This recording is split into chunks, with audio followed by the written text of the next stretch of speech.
So Charles, we're delighted to have you here at Collectomania today. Of course, everyone's excited, as always, about Game of Thrones. Have you found shooting season 3 compared to previous seasons? Well, we shot it last year, so it's a while ago now. I'm kind of gearing myself up for season 4. But the whole thing is, one, it's really well written, and then it's organized like a military operation. It's incredibly well organized. And it's a joy to do. It's great. It's terrific. Now, there's been a lot of discussion among our viewers since we last spoke to you about Game of Thrones, and they were kind of wondering whether Tywin is actually evil, or is he just doing what he has to do on Game of Thrones? What's your take on that? Tywin is just doing what he has to do. It's a feudal society that he lives in, and he has to retain his position. And he can only do that from being strong and ruthless, I'm afraid. You've got a great sparring partner, great verbal sparring partner this season in Diana Rigg's character, Olenna. What's it been like welcoming her to the cast, and do you think she's a match for Tywin? She's trying to be. No, I've known Diana for a long time, and she's the kind of female version of Tywin Lannister. But she ain't going to get the better of me. No, she's trying though, isn't she? She is. Now, Tywin, of course, is very clever, but it was interesting to see him being outfoxed by a child in a way, because Arya was right under his nose all the time, wasn't she? Now, what do you make of that? She's... the character is very, very clever. She's kind of streetwise, is that girl. And Maisie, who plays her, is just a complete joy to work with.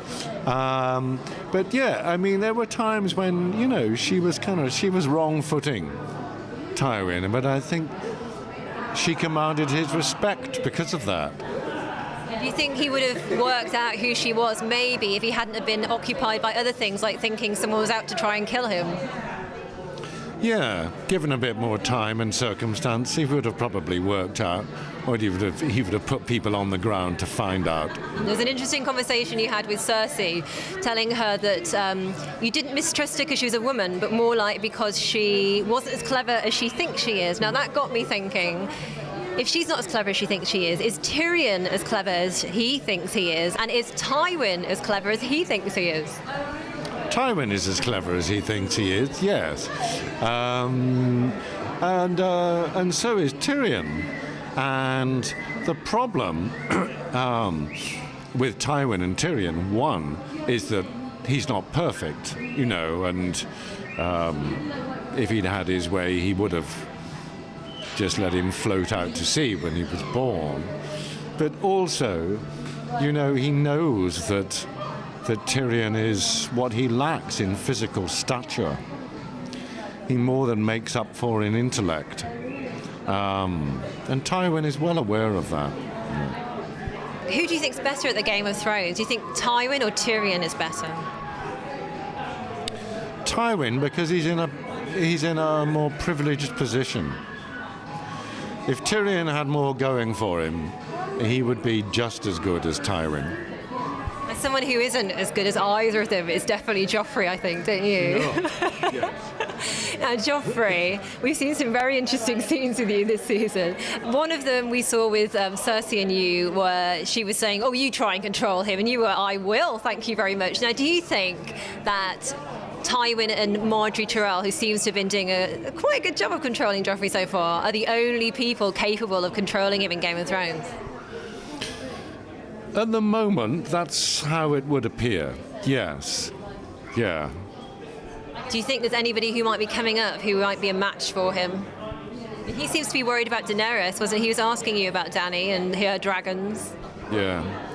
I think if and when those two meet, if he's still alive, he'd better be very, very careful, because she's a very powerful woman. Yeah. What's it like working with Peter Dinklage? He's so fantastic as Tyrion. And also Jack Gleeson, who does a superb job making Joffrey such a nasty piece of work. Yeah, I mean, Jack is actually a very, very sweet boy and very bright, very intelligent young man with a lot of natural talent. He's terrific. Peter is one of the nicest people I've ever met. He's a supremely gifted actor and very, very smart. And he's a joy to spend time with. I'm very, very fond of Peter. He's a great guy.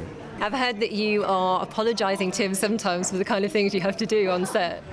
Yeah, I spend a lot of time apologising to Peter because I treat him like shit. Really. Talking about shit, there was a great scene where Tywin comes into the throne room towards the end of season 2, and he's on a horse. Who else could do that but him? And of course his horse shits on the floor of the throne room before he comes in. Could anyone else get away with it? No, that was great. I mean, it's wonderful, isn't it? You know, that was a terrific scene to shoot because, you know, I'm an actor and we love showing off, and to actually ride into a room full of people on the back of a horse is quite something. It must be. Yeah. I mean, how was it? How did the horses respond? Are they all very well behaved as well? We have great horses working on this, and they come from an organisation called the Devil's Horsemen, who provide horses for the film industry, and they're very well schooled, well behaved horses.